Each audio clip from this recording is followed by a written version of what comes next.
Hace unos días, más de 700 docentes y personas destacadas de nuestra sociedad enviaron a la ministra Celaá una carta pidiéndole que se respeten los derechos de los castellanohablantes en todo nuestro país, principalmente en aquellas regiones donde se usan otras lenguas, como el catalán, el valenciano, el vasco.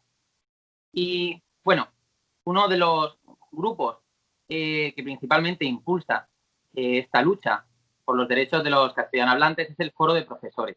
Hoy tenemos a uno de sus miembros muy destacados, José Manuel Cancino. Él es catedrático de Economía Aplicada en la Universidad de Sevilla y además es profesor asociado en la Universidad Autónoma de Chile. Y bueno, José Manuel, además de agradecerte que estés aquí con nosotros, nos gustaría que nos contaras un poco qué es el Foro de Profesores, cómo surge. Hola, ¿qué tal, Francisco? Muchas gracias por la invitación. El Foro de Profesores surge de manera espontánea como parte de la respuesta de la sociedad civil a un desafío, que es el desafío secesionista catalán, y por la falta de voz en el ámbito de la academia, del ámbito de la educación en general y particularmente de la universidad extranjera, donde se organizaron debates bien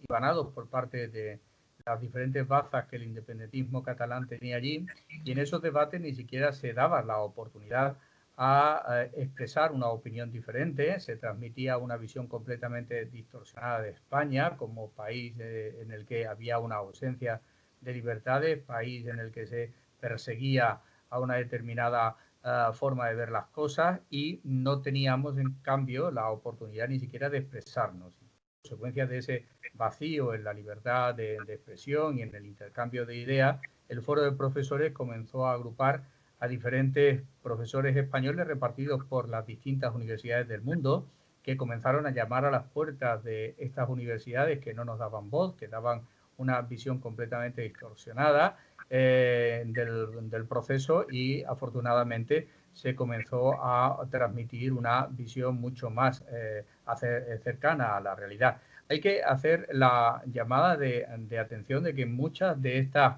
iniciativas absolutamente torticeras y completamente distorsionadas se realizaban desde instituciones que estaban financiadas con dinero de todos los españoles. Por ejemplo, esto ocurría en la London School of Economics con la cátedra financiada por la Fundación Cañada Lo Blancs de Valencia, que tenía al frente de ella al señor Paul Preston, que salvo cuando se le pidió que pluralizara el debate, únicamente daba voz al independentismo catalán. Pero no solamente fue aquí, tenemos también el caso, por ejemplo, del Departamento Español de la Universidad de Nueva York, también financiado con dinero de todos los españoles y que funcionaba como una plataforma internacional de proyección del independentismo catalán y de daño a la imagen exterior de España. Y finalmente, pero no menos importante, la cátedra de Georgetown, que era titular de la misma durante un tiempo,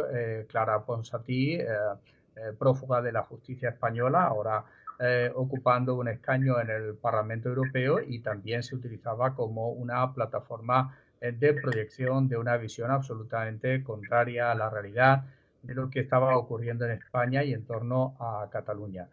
Bien, pues el Foro de Profesores nace como respuesta a ese vacío legal que la diplomacia española o que ningún gobierno español había estado cubriendo, y nace de una manera completamente espontánea de la mano de la iniciativa del profesor Alfonso Valero, que fue quien, bueno, de alguna manera lideró esta plataforma, que ahora, bueno, pues afortunadamente tiene la oportunidad de lanzar o de participar en los debates internacionales que de otra manera antes no era posible. Bueno, hace unos días, como comentaba al principio, enviasteis una carta a la ministra Celaá pidiéndole que se protejan y que se luche por los derechos de los castellanohablantes en toda la nación española, ¿no? Háblanos un poco de la carta. Bueno, la carta hace referencia a lo que el mapa que tengo a mi espalda proyecta. Si yo me aparto un poco y señalo la única zona que aparece en rojo en el mundo, hace referencia al único país en el que no se puede utilizar una de sus lenguas, o la lengua principal oficial que se utiliza en ese país es la enseñanza. Ese país es España y es el nuestro. Esta es una situación absolutamente ilógica, fuera de todo sentido común, pero es la realidad. Esta carta efectivamente nace como consecuencia de un hecho que se conoce tardíamente como consecuencia de la pandemia, pero que finalmente el periódico El Mundo da a conocer, y es el hecho de que a un profesor del Instituto San Agustín del municipio de San Joan en Ibiza se le prohíbe hablar en español, utilizar el español, pero se le prohíbe como consecuencia de un reglamento interno que había aprobado el centro por encima y vulnerando cualquiera de las normativas vigentes tanto a nivel autonómico como a nivel del Estado.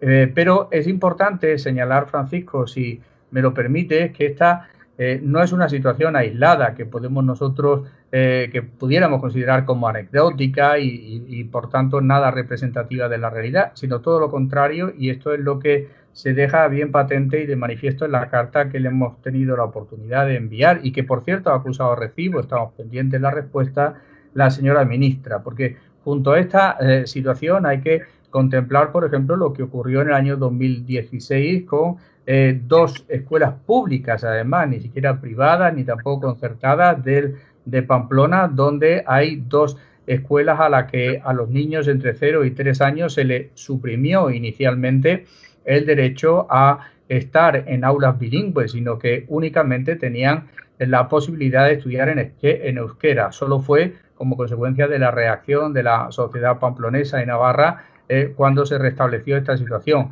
que es también la que tuvo que soportar un profesor de la Escuela del Conservatorio de Música de Vigo, donde tampoco se le permitía hablar en español y obligatoriamente tenía que expresarse en gallego. Y para no extendernos, pero sí de manera muy significativa, la Asamblea por una escuela bilingüe en Cataluña tuvo la oportunidad recientemente de analizar hasta 2.214 proyectos educativos diferentes en los que en ninguno de ellos se contemplaba el cumplimiento de ofrecer el 25% de la enseñanza en castellano tal y como está regulado por la ley. Y solo ha sido ahora, gracias también a la labor verdaderamente encomiable de la Asociación por una Escuela Bilingüe, por la que la Autoridad de Transparencia Educativa ha tenido que reconocer que efectivamente esta información requerida por las familias, requerida por los profesores, no se ofrecía, y haber tenido que obligar a los centros educativos, a los colegios en definitiva,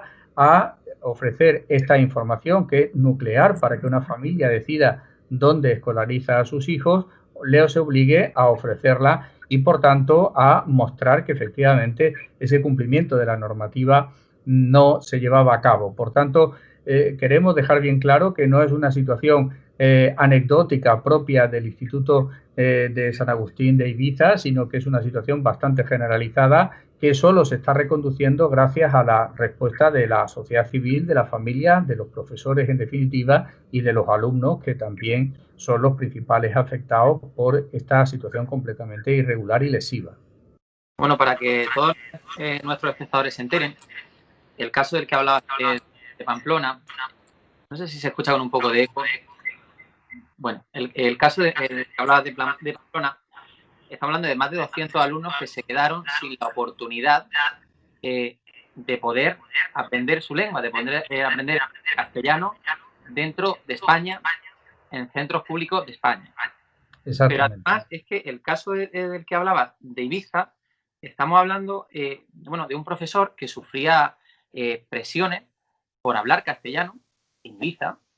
Sí. Pero es que además creo que existía dentro del centro la figura del comisario lingüístico que perseguía, ¿no?, a esos profesores que intentaban hablar castellano. O sea, ¿cómo es posible que esto que esto se esté dando en España, estas situaciones?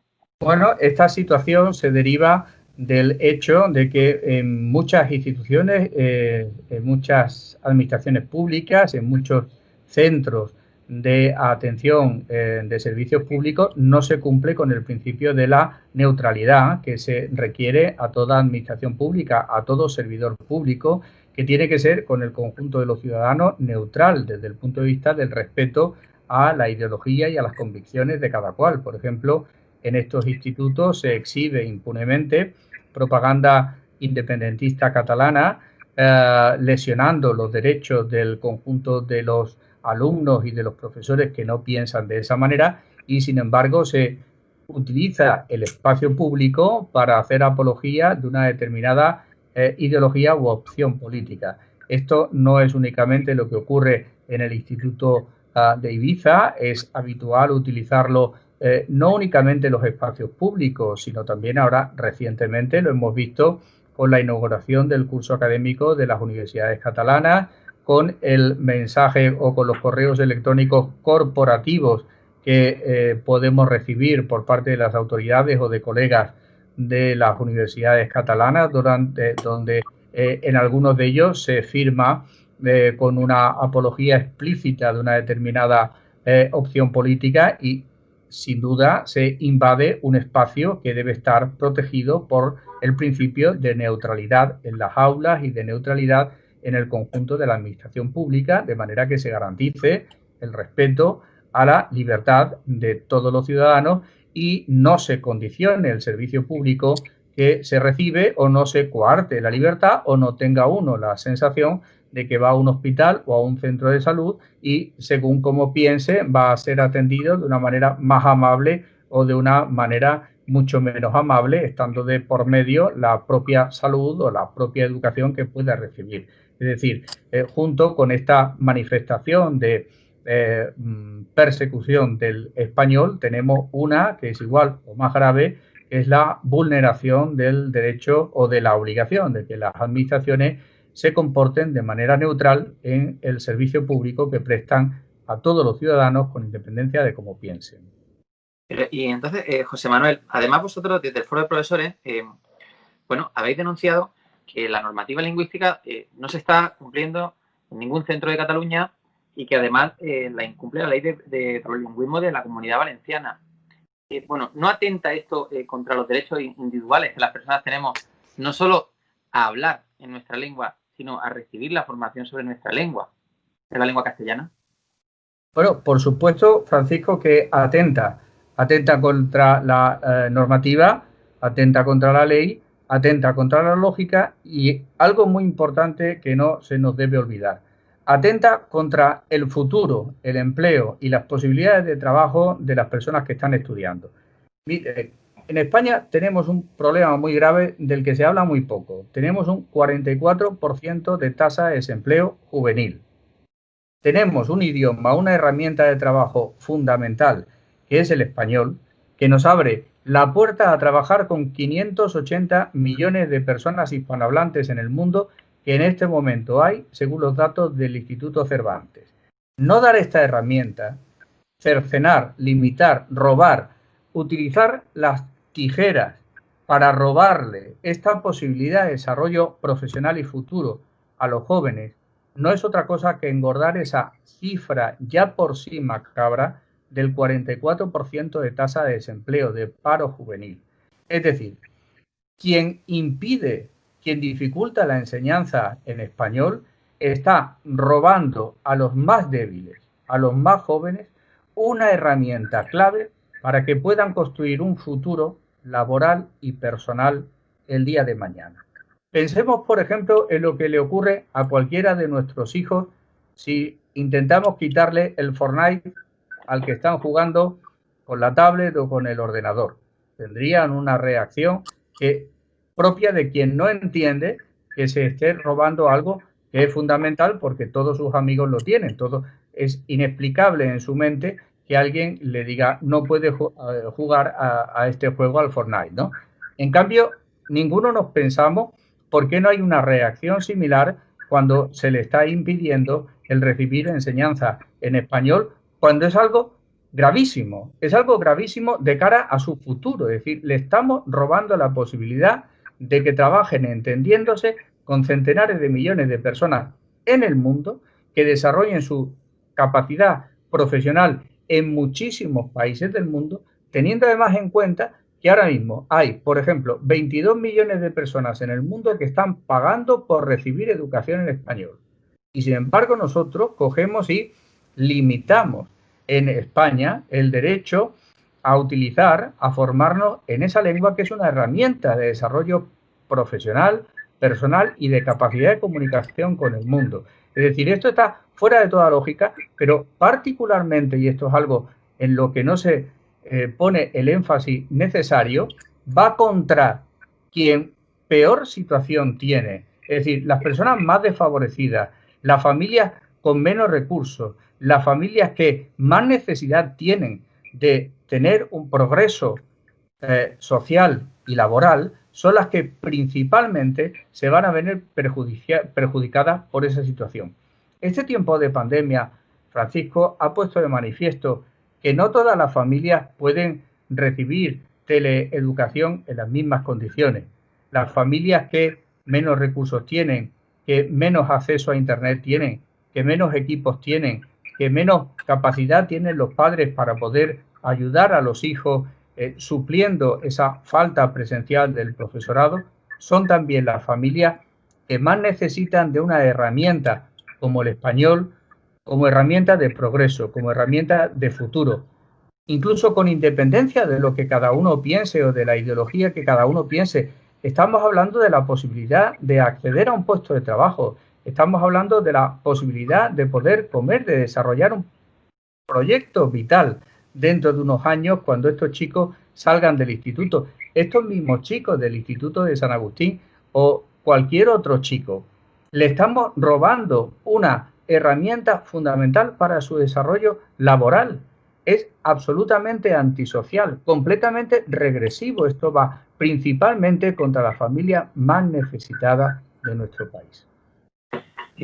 José Manuel, bueno, el proyecto de ley para la mejora de la Ley Orgánica de Educación, LOMLOE, también conocida como Ley CELA, parece que va a prever o que va a incorporar el que las comunidades autónomas puedan decidir la proporción o el porcentaje de castellano que se puede hablar o utilizar en las escuelas.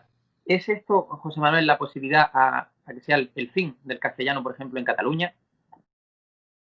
Mire, cuando se dice que es el castellano por parte del independentismo, ¿no? El independentismo en sus diferentes manifestaciones, no únicamente en Cataluña, sino también en otras comunidades españolas. Cuando se dice que el español no está en peligro, nosotros no estamos diciendo que el español no está en peligro.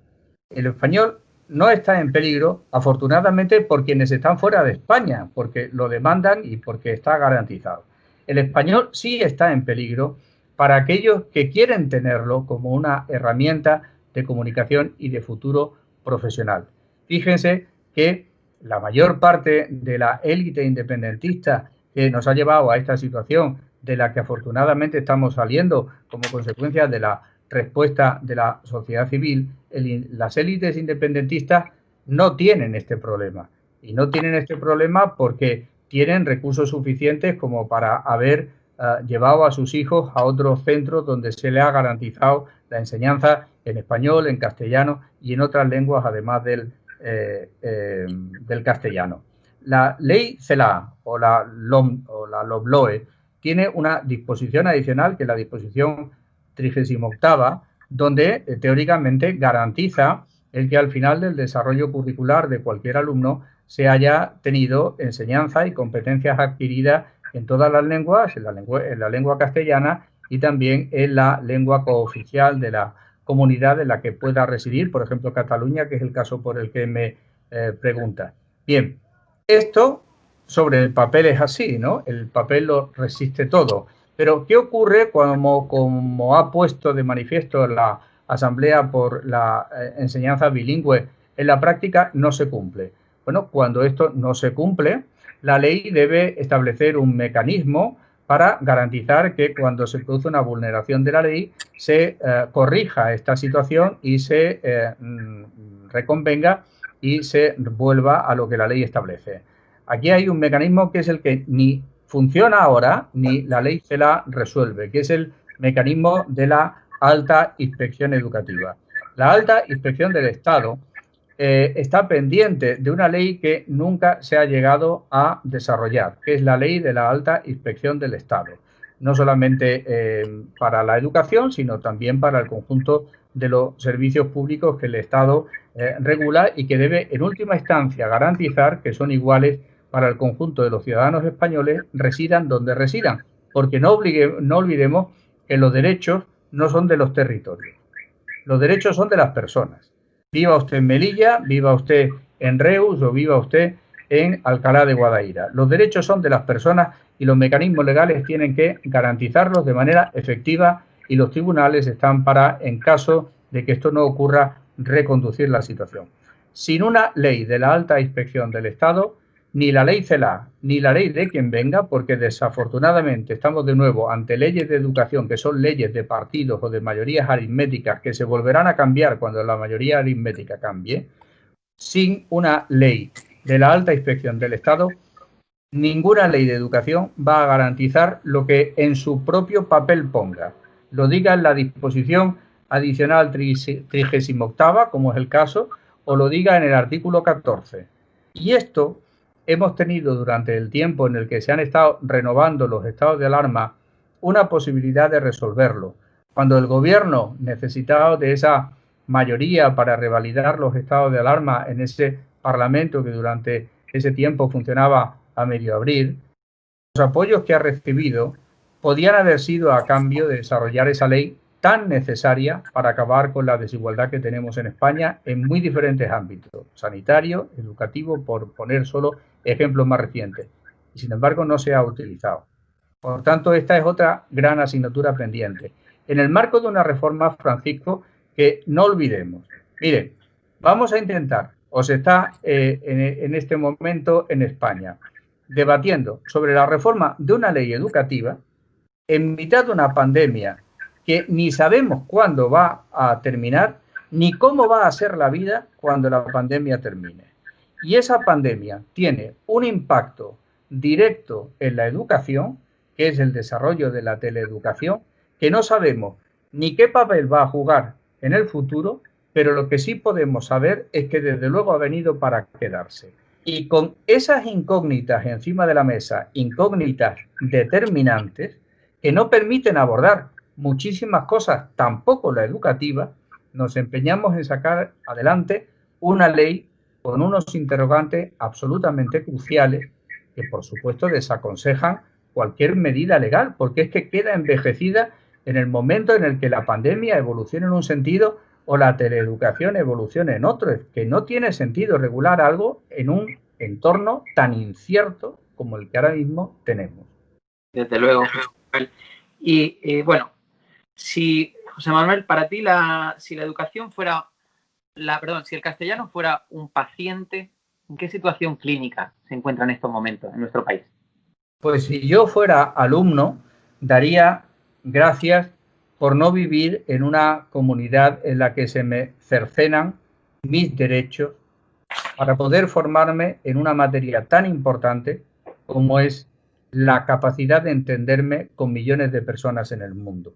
Porque eso va a determinar la capacidad que yo tenga de poder trabajar en una muy buena medida, como también la determina el uso de las nuevas tecnologías o la determina la capacidad de poder entenderme en una segunda o tercera lengua extranjera.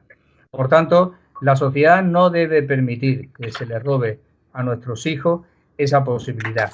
Y de la misma forma que viviría tranquilo en una comunidad donde ese problema no existe, viviría con mucha preocupación en una comunidad autónoma donde ese problema está sobre la marcha, porque no perdamos de vista cómo este mecanismo funciona. Pongamos, por ejemplo, los previos que ya conocemos, aquellos pueblos en Cataluña donde el sistema de acoso contra las familias que reivindicaban su derecho legal a recibir el 25% de la educación en castellano funcionaba como una situación de exclusión social suave, líquida si quieren, pero no menos importante. Mire, esto es sobradamente conocido. Comienza con el señalamiento público de la familia. El crío que hasta ese momento que no había abierto la boca a su familia para pedirle al centro que recibiese su educación en castellano, tenía una vida normal con sus compañeros. Se le invitaban a los cumpleaños, en el grupo de WhatsApp del colegio, pues todo el mundo hablaba del funcionamiento de la marcha del centro, de los problemas que había, de cómo se resolvían y demás. en el momento en el que la familia pedía que se cumpliese con el derecho legal de recibir la educación en castellano en un 25% del currículum, el niño o la niña dejaba automáticamente de ser invitado a los cumpleaños. Madre mía. En el grupo de WhatsApp se eliminaba o se dejaba de hablar con el padre o con la madre. En la puerta del colegio se hacían corrillos para separarlo, para excluirlo y para señalarlo. Había carteles que se ponían en la valla y en la entrada del colegio. Esta es una situación de exclusión líquida, diaria, cotidiana y sistemática a la que se han tenido que ver enfrentados centenares de familias españolas.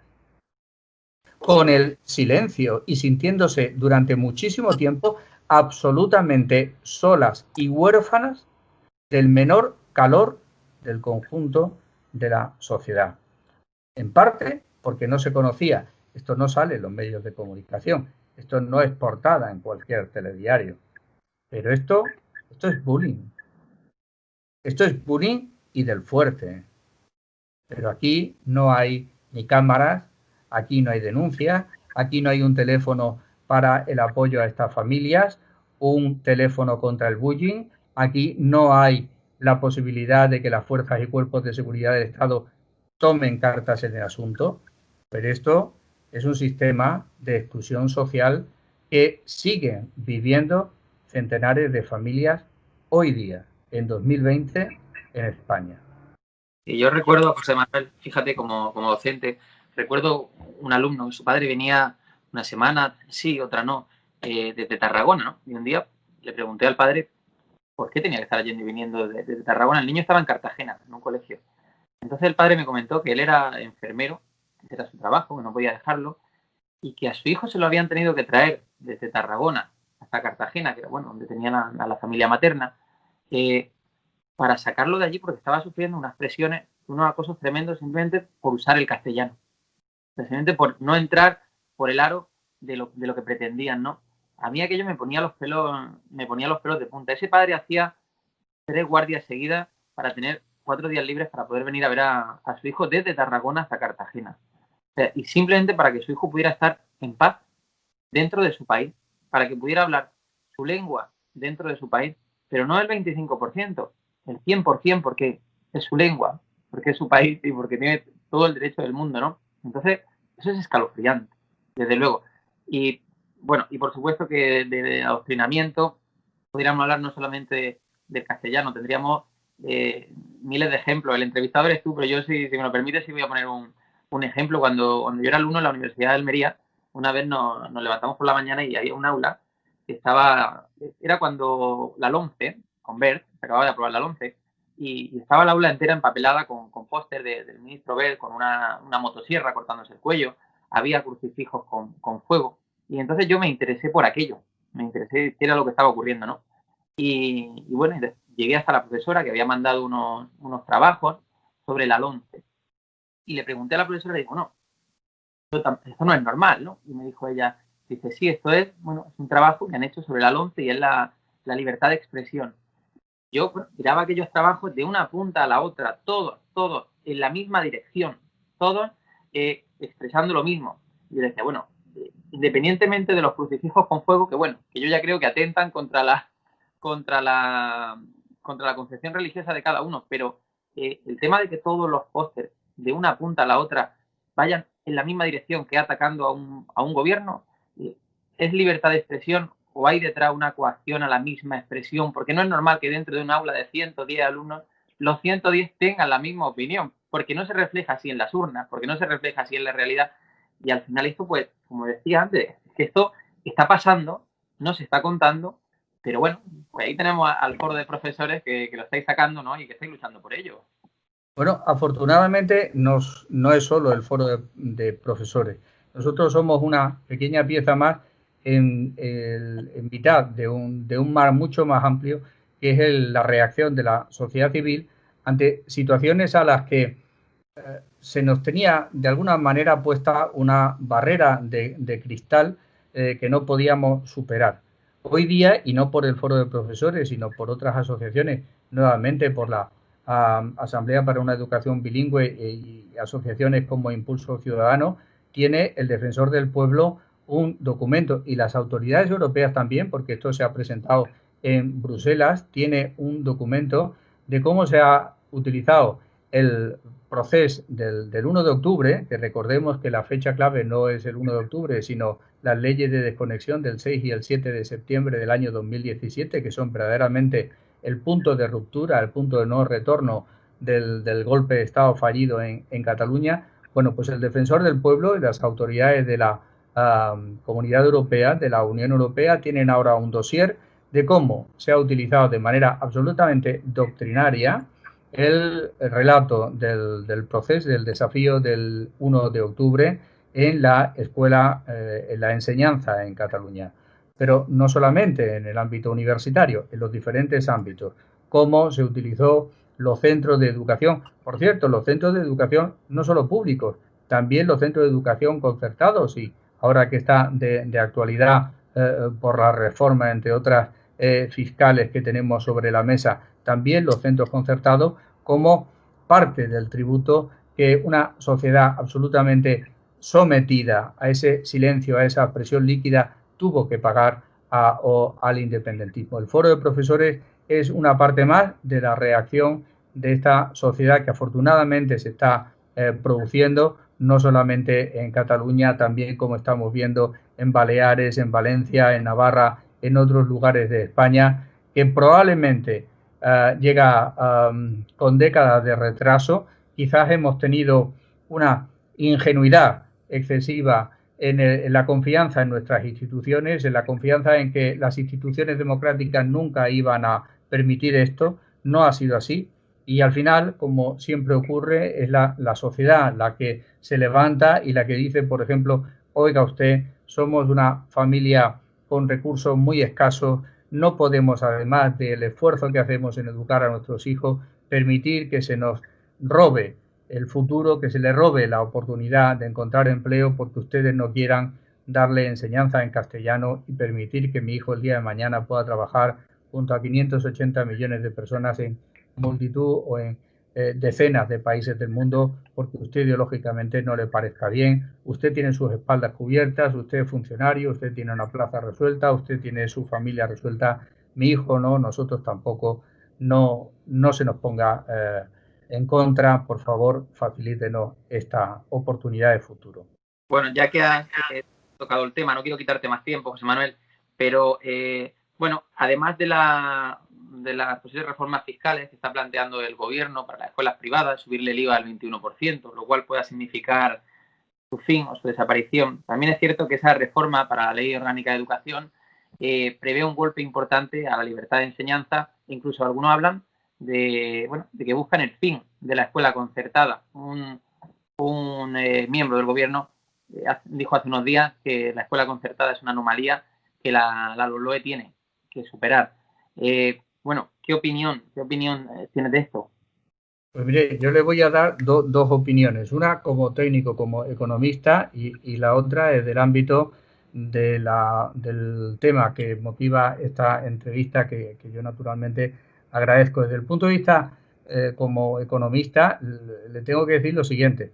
Mire, el sistema de concierto es un sistema de gestión absolutamente generalizado en el mundo, que se utiliza no únicamente en el ámbito de la educación, sino también en el ámbito de la salud. Muchos de nosotros, cuando en el sistema público se nos diagnostica la necesidad de realizarnos una prueba, nosotros finalmente vamos a un centro de salud privado con el que hay un concierto por parte del sistema público, porque el sistema público no tiene capacidad suficiente para hacer o prueba de diagnóstico o un TAC o una radiografía o alguna otra prueba, y entonces se establece un concierto económico con un hospital donde finalmente nosotros vamos y nos lo hacemos. No hay ninguna anomalía aquí, es decir, ¿qué más da que el hospital con el que se ha concertado ese servicio sea perteneciente a una orden como la Orden de San Juan de Dios, o sea, del ámbito privado? Al usuario del servicio de salud lo único que le importa es que esa prueba de diagnóstico se haya realizado de manera correcta y ayude a resolver la patología que tiene. Con el sistema educativo ocurre algo muy parecido. Cuando se generaliza, afortunadamente, el acceso a la educación en España, ocurre que el sistema educativo público no tiene capacidad suficiente para dar cobertura a toda la demanda de plazas que había por parte de las familias y que venía fundamentalmente del baby boom de los años 60. Como consecuencia de lo cual se llega a un acuerdo con el sistema educativo entonces privado y se establecen unos sistemas de concierto, y la fotografía actual que tenemos hoy en España es que el estudiante, el alumno, la familia que va a un colegio concertado es, desde el punto de vista socioeconómico, muy parecida, extraordinariamente parecida a la familia que va a un centro público. No hay para nada una diferenciación por razón de élites económicas, sino que por el sistema de asignación de plazas, una familia que finalmente pone a sus hijos a estudiar en un colegio concertado es una familia absolutamente similar a la que elige una plaza en un ámbito público, porque afortunadamente la educación pública en España es una educación de mucha calidad, igual que la concertada en muchos sitios, y que por tanto da que da lo mismo. Por tanto, desde el punto de vista de la gestión, igual que no tenemos que tener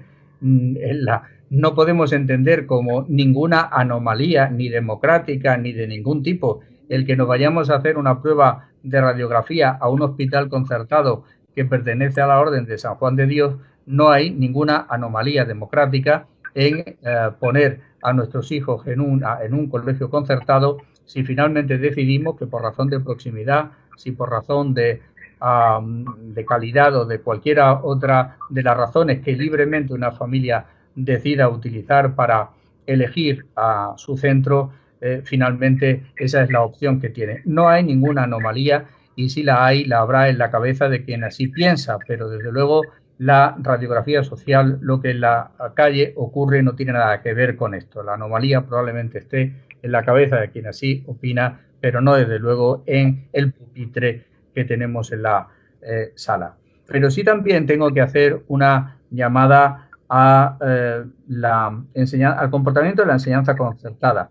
El comportamiento de la enseñanza concertada, que ahora en justicia invoca esa libertad que consideran lesionada, que consideran amenazada, por ejemplo, por el hecho de subir el tipo impositivo del 21% a un tipo impositivo más alta, debería también haberse expresado con la misma contundencia cuando en el entorno del 1 de octubre las órdenes que eran propietarias de los colegios concertados mayoritariamente en Cataluña entregaron sus colegios al secesionismo. Lo hicieron los jesuitas, lo hicieron las escuelas pías, lo hicieron las diferentes órdenes, y en ese momento no se plantearon dónde estaba la libertad de la familia de quienes no pensaban de esa manera.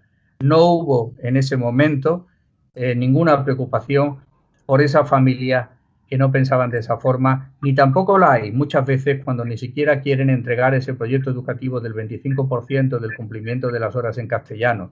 Es decir, cuando la enseñanza concertada invoca defender unos valores que están cercanos a quien más lo necesita, debe dar la cara y debe decir, y además nosotros lo hacemos porque somos los primeros en garantizar que estos niños que están aquí, que estas familias que están aquí, tienen garantizado el derecho que les asiste constitucionalmente de recibir enseñanza en español y de tener en el futuro la posibilidad de entenderse en catalán, en vasco, en castellano, en inglés y en todas las herramientas que aquí les podemos dar para que el futuro sea mejor que el que sus padres han tenido que vivir. Sin ninguna duda, José Manuel. Pues bueno, no te quiero robar más tiempo. Muchísimas gracias por estar con nosotros. Estaremos al tanto, contamos contigo para futuros programas.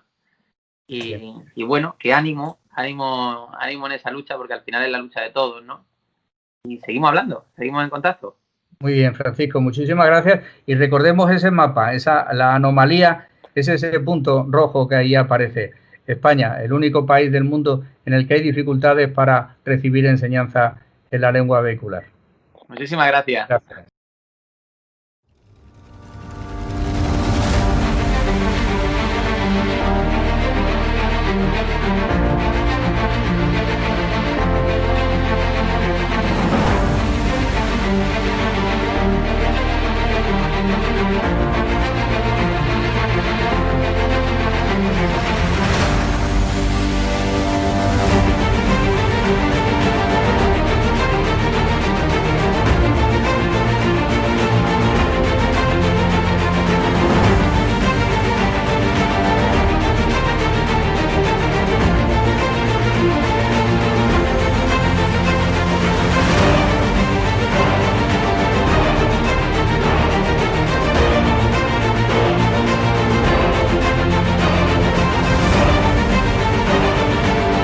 lo más importante que ha sucedido en la transición. Roberto, ¿quieres que nos cierren hoy el canal también, no? Por lo que veo. Porque... Madre mía.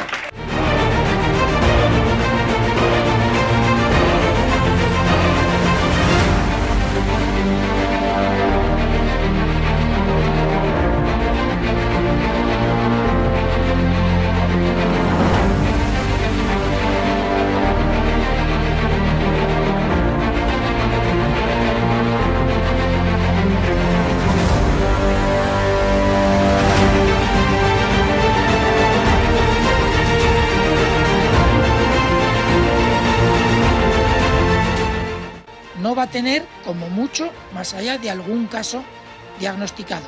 Se tratan de test fiables, homologados, y esto es muy importante. Los test no son baratos. Hemos derrotado al virus y controlado la pandemia y doblegado la curva. Con Bildu no vamos a pactar. Con Bildu, se lo repito, no vamos a pactar. ¿Qué le va la vida? ¿Qué le va su vida? Las recomendaciones de los expertos, también de los científicos que asesoran al gobierno de España,